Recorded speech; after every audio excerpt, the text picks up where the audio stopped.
नमस्कार, आप देख रहे हैं द आज़ाद आवाज़। मैं शिवांगी वर्मा आपके साथ, आपके मुद्दे आपकी आवाज़। अजब गजब एमपी, शराब सस्ती, दवा महंगी। बुखार सर्दी जुकाम से लेकर सर्जरी में लगने वाली 872 दवाओं की कीमतों में वृद्धि दर्ज हो गई है। वहीं शराब के रेट 20% घट गए हैं।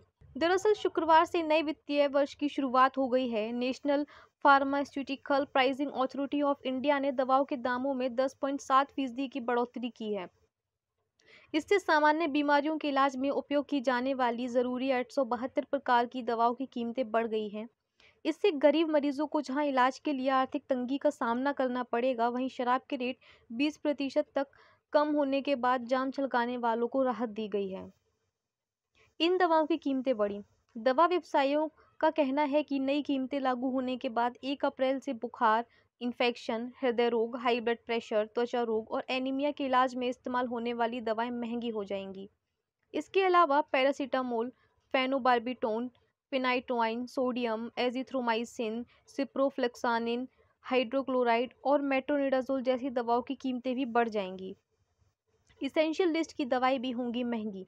सबसे अहम बात यह है कि महंगाई की चपेट में वो दवाई भी आएंगी जो national essential list of medicine (NELM) में शामिल हैं।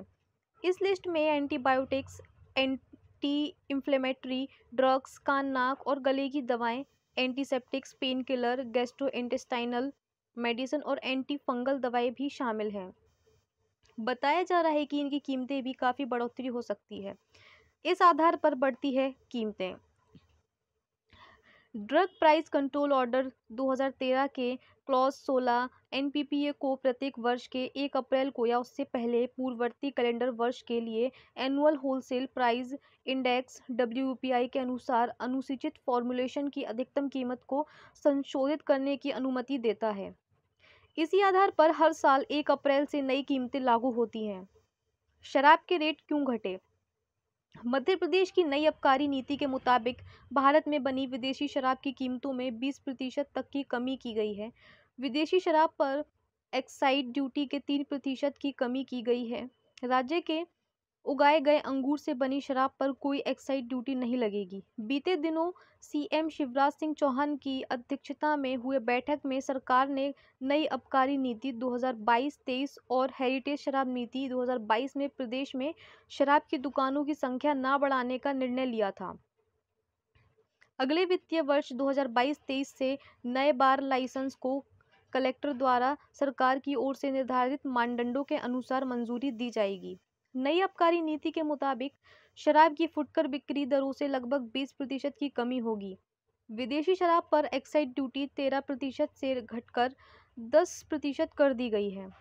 सभी जिलों की विदेशी व देशी शराब की दुकानों को छोटे सिंगल क्लस्टर की तर्ज पर चलाया जा सकता है।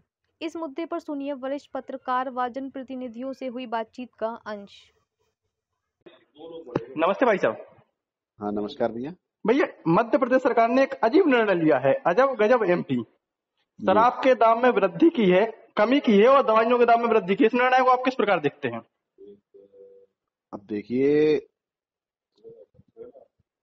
नई पॉलिसी जो आई मैंने देखी तो नहीं है, लेकिन ऐसा सुना है मैंने कि शराब के दाम कम कर दिए और दवाइयों के दाम बढ़ा दिए। अब एक तरफ तो सरकार जो है वो कहती है कि हमें शराब बंद करनी है और शराब के खिलाफ जो इतनी वरिष्ठ उमा भारती जी पूर्व मुख्यमंत्री हैं, उन्होंने पत्थर मारा बीच में एक दुकान पर भोपाल में। निश्चित रूप से मुझे नहीं समझ आता कि इनकी मंशा क्या है, लेकिन जो भी हो रहा है बड़ा दुर्भाग्यपूर्ण है। और ये मध्य प्रदेश की जनता के साथ बहुत बड़ा मजाक है कि एक तरफ मुख्यमंत्री जी और बड़े बड़े नेता शराब का विरोध करते हैं और दूसरी तरफ शराब के रेट सस्ते कर देते हैं। और दवाइयों के दाम, मध्य प्रदेश को लेके जा रहे हैं। और दवाइयों के दाम, क्योंकि अगर दवाइयों के दाम महंगे हैं तो स्वास्थ्य तो सबसे बड़ी चिंता है और इस पे गंभीर रूप से विचार करना चाहिए। जो नई पॉलिसी आई है मैंने अभी नहीं देखी, लेकिन अगर ऐसा हुआ है जो अखबारों में भी आया है तो बेहद निंदनीय है। दूसरी तरफ आप देखें, मध्य प्रदेश की मोर देन 30% आबादी सरकारी खाद्यान्न पे डिपेंड है। ऐसे में उनके लिए एक इलाज व्यवस्था महंगा होना किस प्रकार देखते हैं? देखिए, अब इलाज व्यवस्था की अगर बात करें तो आपने देखा कि किस तरह से जब बीच में 2 वर्ष कोविड का दौर आया तो किस तरह से अस्पतालों की व्यवस्था चरमरा गई थी। तो मैं समझता हूँ जो हुआ वह हुआ, लेकिन आगे स्वास्थ्य के प्रति सरकार को जागरूक होना चाहिए। दवाइयों पे खास तौर पे, अगर दवाइयाँ शराब से भी महंगी हैं तो दवाइयों पे विचार करना चाहिए कि उन पे दवाइयाँ कैसे सस्ती हों और आसानी से लोगों को सस्ते दर पे दवाइयाँ उपलब्ध, क्योंकि इस महंगाई की दौर में हर चीज महंगी है और जो आम आदमी है और गरीब आदमी है उसकी कमर टूटी हुई है। तो क्योंकि मुझे लगता है कि सरकार को इस ओर ध्यान देना चाहिए। क्योंकि तमाम विचारक रहे, चाहे लोहिया जी हों चाहे गांधी जी, उनने शिक्षा और स्वास्थ्य को फ्री करने की बात कही, लेकिन यहाँ दोनों चीजें बढ़ रही हैं। नहीं, बिल्कुल, ये बहुत ही दुर्भाग्यपूर्ण है कि एक तरफ अगर हम शिक्षा की बात करें तो पेपर लीक हो जाते हैं और उसमें जो भर्ती होती हैं उसमें जिनके नंबर कम हैं उनकी भर्ती हो जाती है और जिसके नंबर ज्यादा हैं उसकी भर्ती नहीं होती। तो सबसे पहले तो ये निंदनीय है। और दूसरी बात, अगर आपने बात की स्वास्थ्य की, तो स्वास्थ्य के प्रति भी सरकार को ध्यान देना चाहिए और कोशिश करनी चाहिए कि दवाइयों के दाम सस्ते हों, अस्पतालों की व्यवस्था अच्छी हो, जिससे लोगों का उपचार हो सके और इस महंगाई और भ्रष्टाचार के दौर में कुछ तो रियायत हमारी जनता को, मध्य प्रदेश की जनता को मिले। इस ओर माननीय मुख्यमंत्री जी और तमाम वरिष्ठ जो सरकार में जो लोग बैठे हैं उनको ध्यान देना चाहिए। धन्यवाद भाई साहब। धन्यवाद। नमस्कार भाई साहब। जी नमस्कार। भाई साहब, मध्य प्रदेश सरकार में शराब के दाम कम हो गए और दवाइयों के दाम बढ़ गए हैं। इस फैसले को आप किस प्रकार देखते हैं सरकार का? नहीं, अब जिस तरह की ये बात कही जा रही है तो इसका मतलब ये है कि जो पॉलिसी मेकर्स हैं वो चीजों में तारतम्यता और समन्वय बिठा पाने में नाकाम है। अगर कोई इस तरह की नीति बनती है तो सरकार के जो विभाग हैं सारे विभागों में आपस में कोऑर्डिनेशन होना चाहिए। लोक कल्याणकारी राज्य में जो लोगों की मूलभूत जरूरतें होती हैं उन पे ध्यान दिए जाने की जरूरत है। ये बात सही है कि जो है शराब राजस्व का एक बड़ा जरिया है, लेकिन दवा जो है वो तो आम लोगों के शराब के दाम में कमी की है सरकार ने और दवाइयों के दाम में बढ़ोतरी की है। हाँ, नहीं, ये बात सरकार को भी सोचनी चाहिए कि जब आप इस तरह का निर्णय ले रहे हैं तो लोग इसके बारे में क्या सोचेंगे। लेकिन ऐसा लगता है कि सरकारों में जो है लोक लाज खत्म हो गया है, तभी तो वो खुलेआम देखिए आप इस तरह का निर्णय ले रहे हैं। क्या आप शराब, जैसे मध्य प्रदेश में बीजेपी की सरकार है, क्या 4 राज्यों के चुनावी परिणाम से उनका हौसला नहीं बढ़ गया? जिस तरह 4 राज्यों में बीजेपी आम तौर पे होता क्या है कि जो शराब है उससे रेवेन्यू बड़ी संख्या में आती है, तो उनकी कोशिश ये होती है कि इसकी मतलब देखिए अप्रत्यक्ष रूप से क्या है, अप्रत्यक्ष रूप से ये शराब की खपत को बढ़ाने का प्रयास है। आप उसका जो है रेट कम कर रहे हैं तो और उसकी खपत बढ़ा के। हाँ, वहीं उमा भारती ने अभी भोपाल में एक शराब की दुकान पे पत्थर फेंका था। हाँ, ये अभी शाम। हाँ, तो इसको क्या देख रहा है बीजेपी का? दो मुंहचोरी नहीं दिख रहा है आपस में?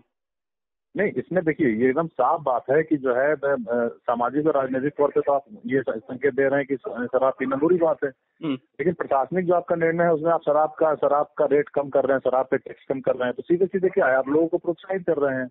और दूसरी ओर क्या हो रहा है कि अब जो दवा है, जो मूलभूत जरूरत है जिससे आदमी की जिंदगी और मौत पर असर पड़ सकता है, उसके रेट आप बढ़ा रहे हैं।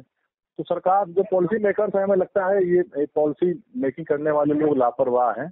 जानबूझकर तो ऐसा नहीं किया होगा, लेकिन जिन लोगों को जिम्मेदारी सौंपी गई उन्होंने इन चीजों पर ध्यान नहीं दिया। और सरकार को ऐसे लोगों पर नकेल कसनी चाहिए, ऐसे लोगों की निगरानी करानी चाहिए, क्योंकि इससे सरकार की छवि खराब होती है। क्योंकि जिस प्रकार से शिक्षा व्यवस्था का बट्टा बैठ रहा है, स्वास्थ्य व्यवस्थाओं पे भी तो इसका असर पड़ेगा जब दवाएं महंगी होंगी। एसेंशियल पैरासीटामोल जैसी दवाइयों के दाम बढ़ना।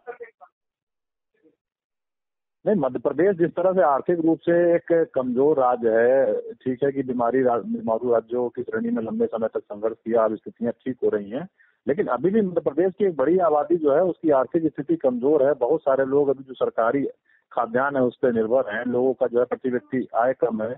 ऐसे में आप दवाइयों की कीमत जो है बढ़ा कैसे सकते हैं? दवाइयाँ या तो आप उसको सस्टेन रखिए या उसकी कीमतें कम करिए, लोगों को रिबेट दीजिए, या कोई ऐसी व्यवस्था कीजिए जिससे जो गरीबी रेखा के नीचे के लोग हैं उनको किसी अन्य माध्यम से सस्ती दवाएं मिले। तो इस तरह की व्यवस्थाएं हालांकि प्रधानमंत्री जन आरोग्य के नाम पे बनाई गई थी, लेकिन उसमें भी बहुत सारी दवाएं मिलती हैं, बहुत सारी दवाएं मिलती नहीं है। तो इस तरह तो लोग जो है शराब पीने की ओर अग्रसर होंगे और दवाओं के बिना मरेंगे। लोगों में यार एक गलत प्रवृत्ति की ओर भी तो उनको चलाने के प्रयास कर रहे हैं।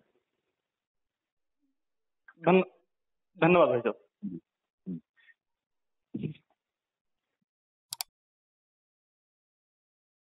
अगर आप यह वीडियो फेसबुक पर देख रहे हैं तो पेज को लाइक करें और अगर आप यह वीडियो यूट्यूब पर देख रहे हैं तो चैनल को सब्सक्राइब करें और शेयर करें।